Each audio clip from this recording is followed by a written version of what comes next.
tell you something about Atlanta, Rob, and it's really important for people to know. Atlanta has some of the highest crime in the country. Yeah. Murder, rape, carjacking. And the state of Georgia is one of the worst states in the country for child sex trafficking. Jima last week with Homeland actually told me that every single month in the state of Georgia, every month, men will buy a child for sex on average 7,200 times.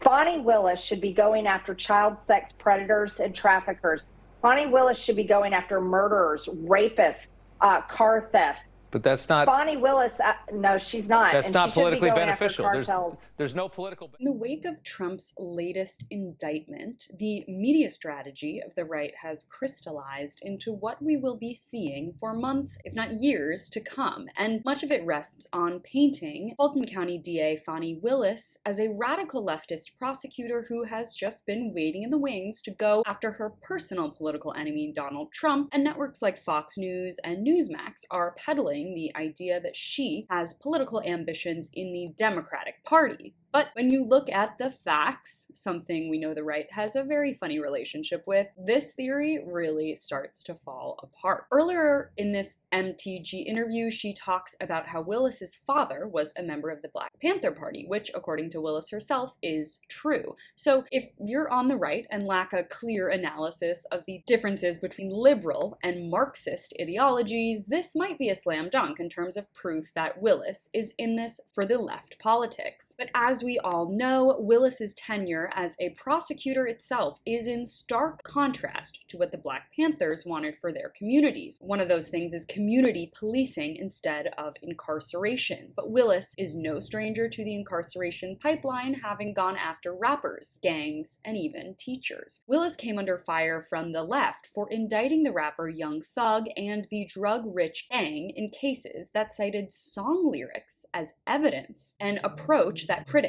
call an infringement on First Amendment rights. In the infamous 2014 Atlanta Public Schools cheating scandal case, Willis used racketeering statutes to secure guilty pleas from teachers and administrators convicted of cheating on standardized tests. She said last year that, quote, "If you thought Fulton County was a good county to bring your crime to bring your violence to, you are wrong, and you are going to suffer consequences." So yeah, seems these tough on crime stances honestly fit more in line with the current Republican Party. And until this Trump case, I think Marjorie Taylor Greene would have been a massive supporter of Willis's tough on crime agenda, because it's so clear Fani Willis is not a Democratic Party shill, and in fact stands in stark opposition to some of the strides the left has made in criminal justice in the past 3 years. The right also just has another strategy up their sleeve, let's just say is as compelling. As far as the charges go, I'm not particularly impressed with them. I don't think this would pass on a first-year criminal law exam as an appropriate indictment.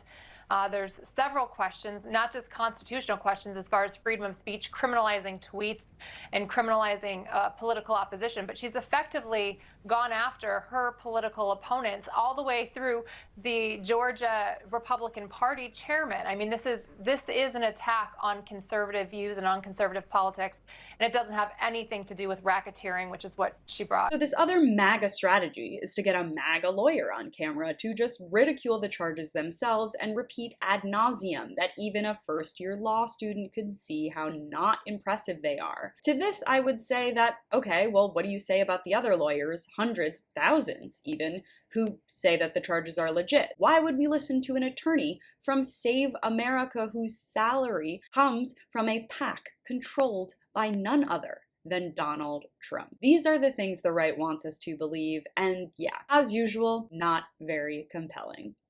For more of my coverage on the breakdown, stay right here and check out my latest video on Marjorie Taylor Greene finally getting screwed over by her MAGA past by clicking on the link in the description box below. Thanks so much for watching. You can follow me on all platforms at CaroJohnson917.